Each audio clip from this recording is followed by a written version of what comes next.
दोस्तों, इस दुनिया में तमाम ऐसे लोग हैं जो दूसरों को बस नीचा दिखाने के लिए अपना लाख जतन करते रहते हैं। क्या कह दें कि दूसरा तिलमिला जाए, क्या कर दें कि सामने वाला बस सब कुछ छोड़कर हमसे लड़ने पर आमादा हो जाए और हमें तो बस उसको रोकना है कि वो आगे ना बढ़ना पाए। दूसरों की इस चालाकियों को समझना आपके लिए बहुत ही ज़रूरी है, क्योंकि अगर आप एक बार इनके कहे में आ गए तो निश्चित रूप से आप उस रास्ते पर चल पड़ेंगे जिस पर ये आपको चलाना चाहते हैं। जैसे कि अगर आप पढ़ाई कर रहे हैं और सामने वाला आकर कहता है इतना दिन पढ़ा और क्या कर लिया, और आपके मन में आया हाँ यार ये सही तो कह रहा है, इसके बाद आपने पढ़ाई बंद कर दी, तो इसका परिणाम भी आप जानते ही हैं कि जो आपको कह के गया है उसके बारे में सोचिए कि आखिर वो क्या कर रहा है। यानी कि सब कुछ इस बात पर डिपेंड करता है कि आप जो कर रहे हैं अगर वो सही भी है और दूसरों के कहने पर अगर आप उसे छोड़ दे रहे हैं तो आपका सेल्फ डिसिप्लिन, सेल्फ कंट्रोल थोड़ा सा कमज़ोर है, उसको मजबूत बनाइए। वैसे भी कहा गया ना कि अगर आप नर्क से गुजर रहे हैं तो भी आप चलते रहिए, क्योंकि इससे बाहर निकलने का एकमात्र यही रास्ता है। तो जो कुछ भी आपके जीवन में है अगर उसे सकारात्मक वे में आगे ले जाना है, किसी मंजिल को आपको प्राप्त करना है, तो आपके पास बस एक ही रास्ता है। और रास्ता क्या है? वो है एजुकेशन, यानी कि शिक्षा। तो जो कुछ भी लक्ष्य आपने तय किया है उसे जब तक आप प्राप्त न कर लें, सभी चीज़ों को, सभी लोगों को और हर उस एक्टिविटी को जो आपकी एनर्जी को लॉस करता है, सब कुछ छोड़ दें।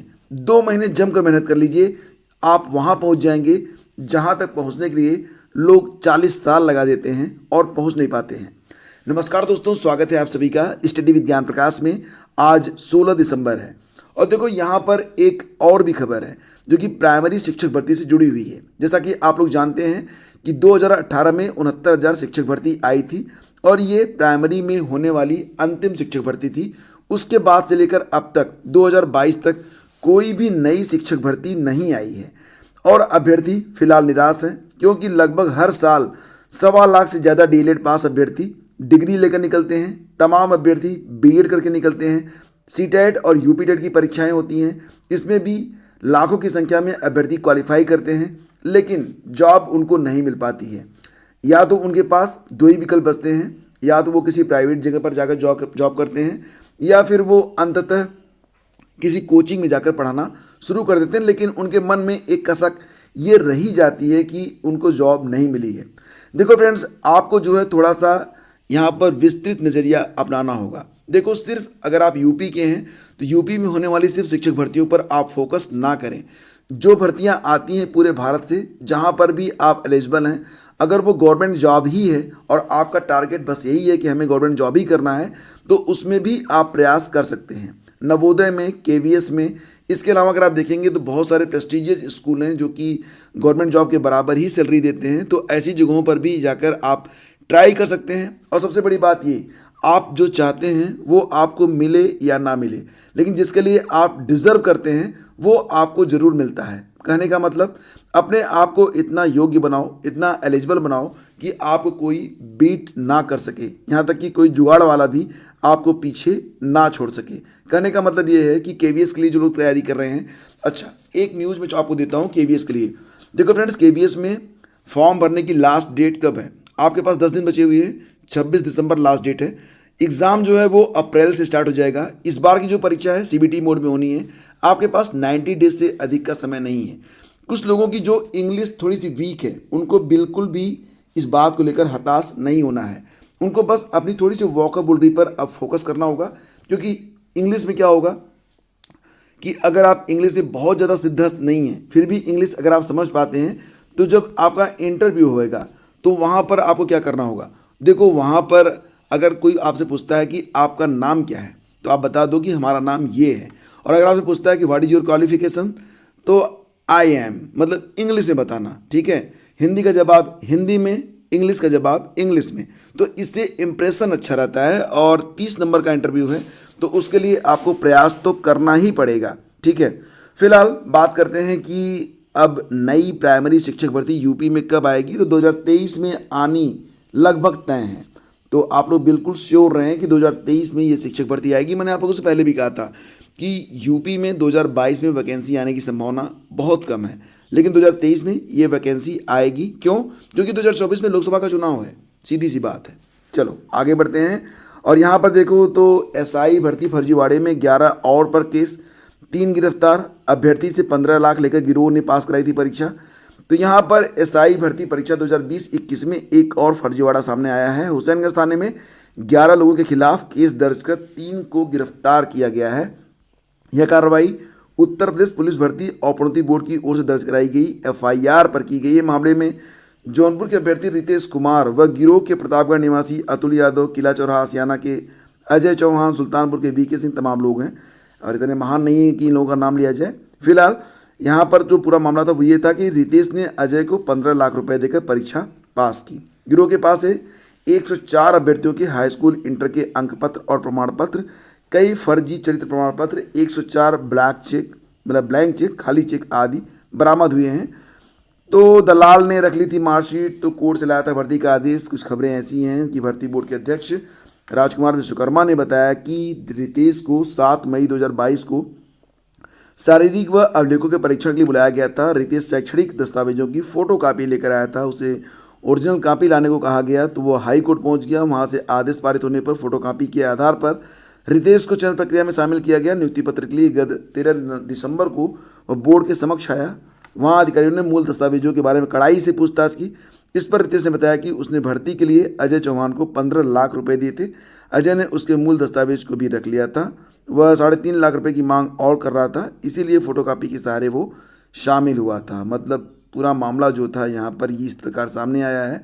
तो ये जो मामला है अब इस पर तो फिलहाल फर्जीवाड़े में 11 और लोगों पर केस हुआ है, 3 गिरफ्तार हुए हैं।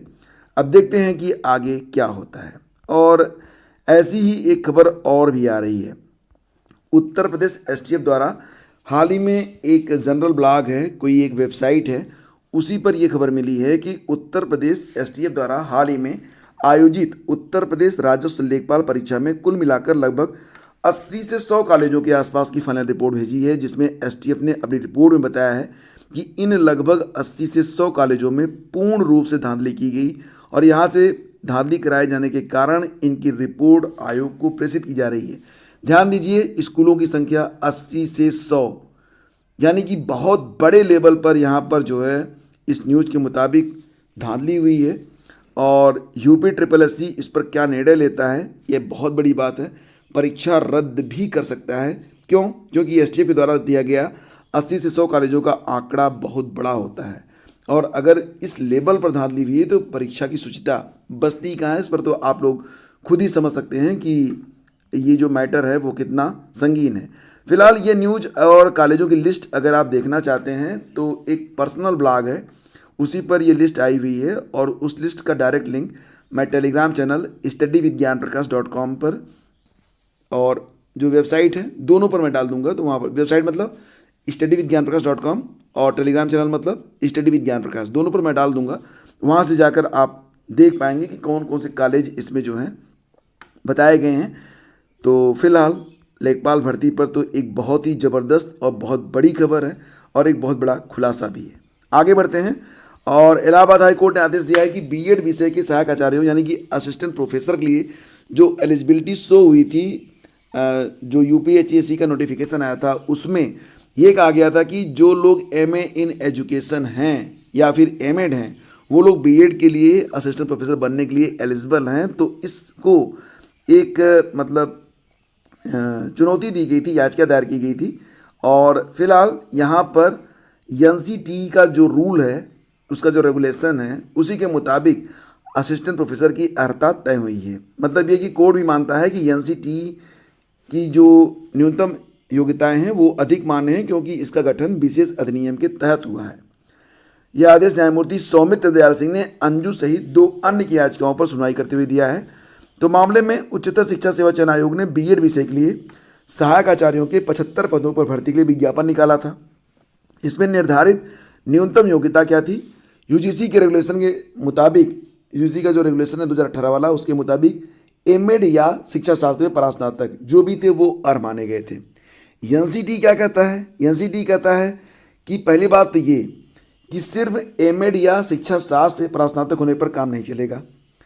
सामाजिक विज्ञान, मतलब सामाजिक विज्ञान के 4 विषय होते हैं, आपको पता ही है कि इसमें इतिहास, भूगोल, नागरिक शास्त्र और अर्थशास्त्र, या गणित या किसी भाषा में, हिंदी अंग्रेजी वगैरह में, मतलब इसमें से कोई एक ऐसा सब्जेक्ट हो जिसमें आप पीजी हो, उसके बाद आपके पास एमएड की डिग्री हो, और या शिक्षा शास्त्र में स्नातक पर स्नातक की डिग्री हो, एमए इन एजुकेशन और एमएड आपके पास हो, प्लस बीएड भी होना चाहिए। मतलब आपने पीजी किया हो, बीएड किया हो, और फिर उसके बाद चाहे आपने एमएड किया हो, चाहे आपने एमए इन एजुकेशन किया हो, तब जाके आप एलिजिबल माने जाएंगे। तो ऐसे में यूजीसी और एनसीटी की ओर से निर्धारित न्यूनतम योग्यताओं में विरोधाभास को हाईकोर्ट में चुनौती दी गई थी, और फिलहाल अब यहाँ पर एनसीटी का जो पक्ष है वो मजबूत माना गया है, और ये कहा गया है कि एनसीटी की ओर से निर्धारित न्यूनतम योग्यता के अनुसार बीएड विषय का पुनः विज्ञापन प्रकाशित किया जाए, और न्यूनतम योग्यता धारित न करने वाले अयोग्य अभ्यर्थियों की फीस वापस करके भर्ती प्रक्रिया से उनको बाहर करके इस भर्ती को भरी जाए। तो ये पूरा मामला जो है वाकई एक बहुत टर्निंग पॉइंट है, और ये तमाम ऐसे अभ्यर्थी हैं जो कि मतलब आगे चलकर सिर्फ यहाँ पर एमएड तो ठीक है, बीएड के बाद ही एमएड होता है, लेकिन बाय द वे अगर उनके पास पीजी नहीं है तो वो भी एलिजिबल नहीं है। पीजी इन मतलब सोशल साइंस और मैथ और इन एनी लैंग्वेज, तो वो भी एलिजिबल नहीं है। और ऐसे भी अभ्यर्थी हैं जो बीएड नहीं होते हैं और एमए इन एजुकेशन होते हैं, तो वो लोग तो भर सकते हैं, क्योंकि मान लो कोई अभ्यर्थी है, वो स्नातक में बीए में उसने शिक्षा शास्त्र लिया हुआ है, तो वो एमए कर सकता है, तो उसको भी यहाँ पर एलिजिबल माना जा रहा था, तो उनको तो अब फिलहाल बाहर कर दिया गया है। तो ये एक बड़ी खबर है। 4000 कम्युनिटी हेल्थ अफसरों की भर्ती होने वाली है, और इसकी भर्ती प्रक्रिया भी जल्द पूरी कर ली जाएगी। तो इन पदों पर कौन एलिजिबल रहेगा? बीएससी नर्सिंग उत्तीर्ण जो अभ्यर्थी हैं वो इसमें एलिजिबल रहेंगे। तो इनको प्रशिक्षण देने की ज़रूरत भी विभाग को नहीं पड़ेगी, कि जबकि करीब 5500 शिक्षकों की ट्रेनिंग चल रही है। मतलब जो लोग बीएससी नर्सिंग उत्तीर्ण हैं उनके लिए 4000 पदों पर वैकेंसी आने वाली है। तो चलो, ये भी एक शानदार बात है। आगे बढ़ते हैं, और देखो फ्रेंड्स, फिलहाल तो यहाँ पर जो खबर है, स्लीपर का जनरल कोच से बुरा हाल, कन्फर्म से ज़्यादा सामान्य टिकट वाले अभ्यर्थी। तो शौचालय के पास बैठकर सफ़र करने को मजबूर यात्री, जंक्शन पर कम नहीं हो रहे अवैध वेंडर, दक्षिण भारत और मुंबई रूट की ट्रेनों में लंबी प्रतीक्षा सूची, तमाम दिक्कतें यहाँ पर सामने आ रही हैं। और ये मैं न्यूज़ आपको क्यों बता रहा हूँ कि खासतौर से जो लोग साउथ जाना चाहते हैं, यहाँ पर आप देख ही रहे हैं कि पटना एर्नाकुलम एक्सप्रेस के स्लीपर कोच में यात्रियों की भारी भीड़ की वजह से एक पिता द्वारा अपनी बेटियों को बाथरूम ले जाने की गुहार ट्विटर के माध्यम से भले ही रेलवे बोर्ड तक पहुंच गई हो, लेकिन रेलवे की कार्यप्रणाली में इससे कोई फ़र्क नहीं पड़ा है। मतलब आप जा ही नहीं सकते हैं। आप यहाँ पर देख सकते हैं कि कितनी बुरी स्थिति है। फिलहाल तो पूरा मामला जो है वो इस प्रकार से है कि क्या बताऊँ आपको। फिलहाल यही कहना चाहूँगा कि रेलवे में तो भीड़ स्लीपर कोच में इतनी ज़्यादा है कि अगर एक बार आप बैठ जाओ और सही साबुत आप पहुंच जाओ अपने गंतव्य तक, तो ये आपके लिए बहुत ही शानदार बात है। एनीवे फ्रेंड्स, ये थी आज की पूरी अपडेट। अगर वीडियो अच्छा लगा है तो लाइक और शेयर कर दीजिएगा। Thank you so much, have a great day. जय हिंद।